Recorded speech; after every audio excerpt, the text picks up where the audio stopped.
April 11, 2019, JNS, things move fast in the Middle East. Israeli Prime Minister Benjamin Netanyahu just declared victory for the fifth time, and now, as he gets busy building the next coalition for the 21st Knesset, much attention has shifted to the day after, based on what Netanyahu said the day before, in which he made the groundbreaking claim that he would move to begin annexing some of the disputed territories. The questions now focus on whether Netanyahu will follow through on his campaign pledge and what his election win means for U.S. President Donald Trump's much-anticipated deal of the century for resolving the Arab-Israeli conflict. Subscribe to the JNS Daily Syndicate by email and never miss our top stories. Ephraim Inbar, president of the Jerusalem Institute for Strategy and Security, told JNS that a lot depends on domestic politics and what pressure the right-wing parties will place on Netanyahu.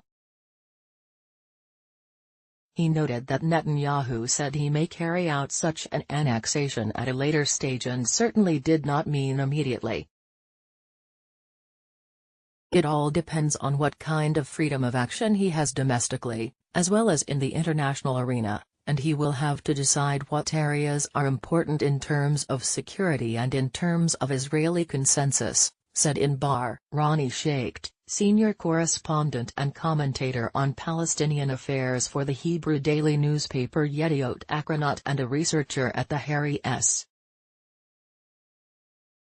Truman Research Institute, seemed more concerned about the potential decision. He told JNS that this will cause a lot of problems. The Palestinians will be very angry. For the Palestinian people living in the West Bank, not one will recognize it, no one in the world will recognize it. Shaicht also said he did not think that the United States would recognize an Israeli move to annex any part of the West Bank. He said any effort by Netanyahu to annex parts of the territories would risk the nation of Israel from a democratic Jewish point of view. He also warned of Israel losing its identity as a democracy, that it would be marching towards becoming an apartheid state.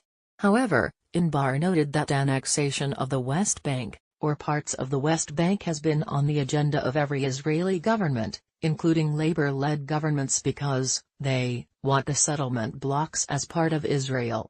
So far, he observed, Netanyahu has been very careful.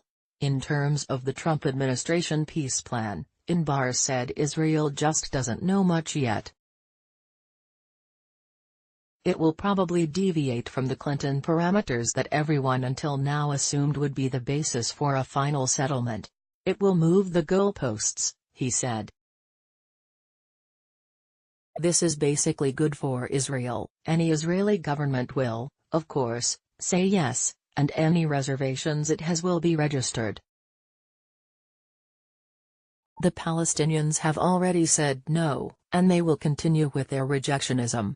Inbar added that perhaps in another few months, the Americans will eventually realize that they cannot generate enough Arab pressure or even American pressure on the Palestinians to convince them to accept a peace deal. Inbar pointed to two main dynamics at play with regard to the above questions. The first is what will the American reaction be in response to Israel's annexation of any part of the territories? The second is who will replace Palestinian Authority leader Mahmoud Abbas, and what effect could this might have on future peacemaking prospects.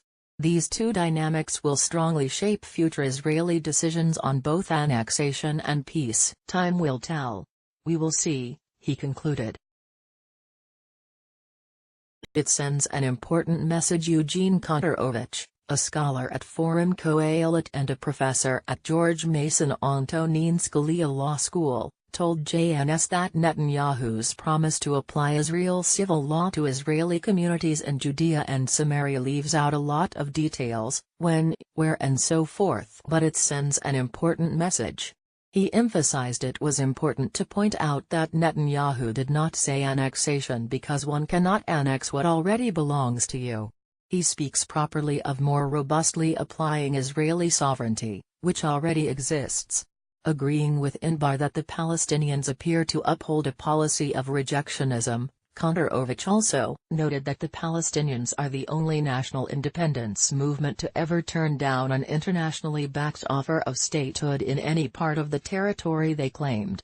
Netanyahu's statements are a sign that Israel will not continue to hold the status of these communities in limbo for decades while the Palestinians say no, he said.